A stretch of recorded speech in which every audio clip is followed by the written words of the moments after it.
Praise the Lord, ஹல்லேலூயா. கிறிஸ்துவுக்குள் பிரியமானவர்களே, இந்த அருமையான காலை வேளையிலும் தேவ சமூகத்துக்கு வந்தவங்க ஒவ்வொருவரையும் இயேசுவின் இணையற்ற நாமத்தினாலே அன்பின் வாழ்த்துக்கள். இந்த நாளிலும் யோபு 11ஆம் அதிகாரம் 13ஆம் வசனத்தை அடியேன் வாசிக்கிறேன். நீர் உம்முடைய இருதயத்தை ஆயத்தப்படுத்தி உம்முடைய கைகளை அவருக்கு நேராக விரித்தால் நலமாயிருக்கும். ஆமேன், ஹல்லேலூயா. இந்த அருமையான வேளையில காலை வேளையிலும் இந்த யோபு மூலமாய் கர்த்தர் நம்ம பேசுகிறார். பாருங்க, யோபு பலவீனப்பட்டவனாக எல்லாவற்றையும் இழந்தவனாக இந்த வேளையில மன துக்கத்தோடு அவன் விழுந்திருக்கும் பொழுது அவருடைய நண்பர்கள் சில ஆலோசனைகளை கொடுக்கிறார்கள். நீர் என்ன பண்ணணும்? இந்த நொறுக்கப்பட்ட சூழ்நிலையில, பலவீனப்பட்ட சூழ்நிலையில நீ ஒன்றை செய்ய வேண்டும். அவருக்கு முன்பதாக உங்கள் இருதயத்தை ஆயத்தப்படுத்துங்க. என் தேவன் என்ன சொல்லுவாரோ, அவர் என்னை எப்படி நடத்துவாரோ, இந்த பிரச்சனையிலிருந்து எப்படி என்னை விடுதலை ஆக்குவாரோ என்று உங்கள் இருதயங்களை அவர் பக்கமாய் திருப்பினீங்கன்னா அதுவே நலமாயிருக்கும். அது உங்க கைகளை அவரை நோக்கி விரித்திருந்தால் நலமாயிருக்கும். அவர் உங்களை நடத்துகிறதை உங்களால் புரிந்து கொள்ள முடியும் என்று இந்த நேரத்தில் அவர்கள் ஆலோசனை கொடுக்கிறார்கள். ஆமேன், ஹல்லேலூயா.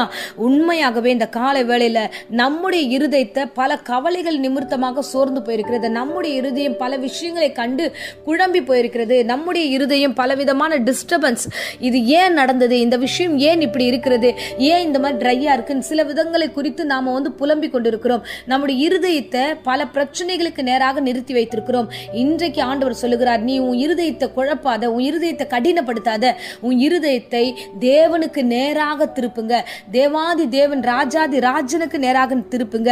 அவருக்கு நேராய் திருப்பி உங்கள் கைகளை அவருக்கு நேராக நீங்கள் விரித்து தேவனை நோக்கி காத்திருக்கும் போது அவர் உங்களை ஆசீர்வதிக்க வல்லவராய் இருக்கிறார். ஆமேன், ஹல்லேலூயா, ஹல்லேலூயா. அருமையானவர்களே, இன்றைய பிரசங்கத்தின் மூலமா கர்த்தர் பேசுகிறார்.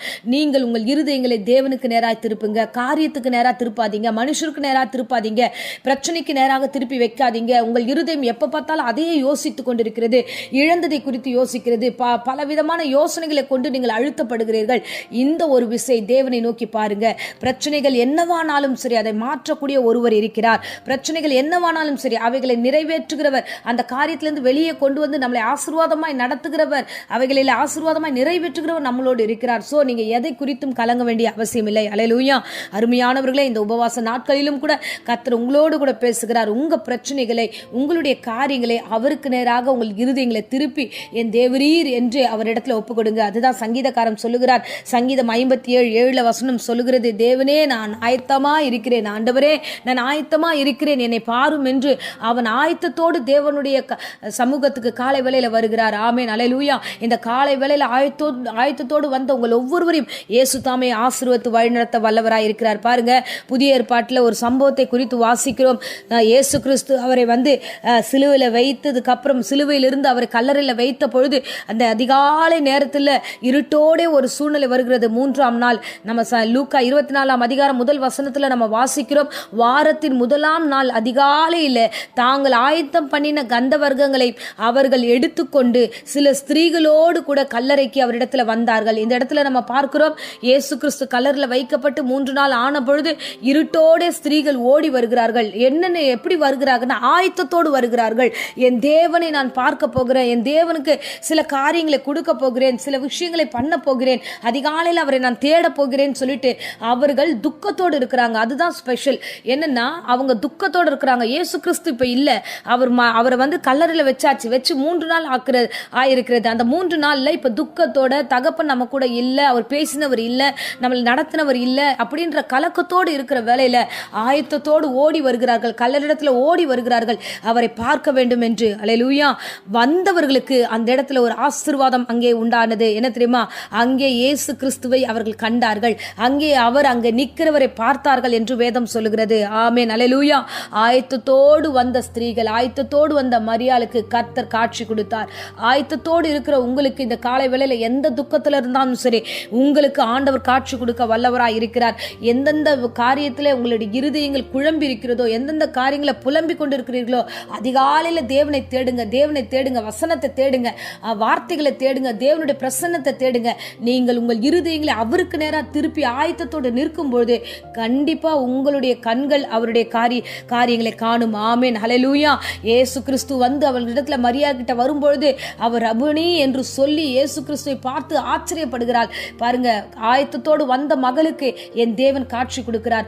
இந்த நாட்களில் நீங்கள் ஆயத்தத்தோடு காணப்படுவீர்கள் என்றால் உங்க பிரச்சனைகள்ல கர்த்தர் உங்களுக்கு ஒரு முடிவை தர வல்லவராய் இருக்கிறார். ஆனா நாம நாம பிரச்சனைகளை கொண்டு பார்த்து கொண்டு இருக்கிறோம், மனுஷர்களை பார்க்கிறோம், தேவனை தவிர எல்லாத்தையும் நம்ம பார்க்கிறோம். அதனாலதான் நம்ம இருதயம் குழம்பி கொண்டிருக்கிறது.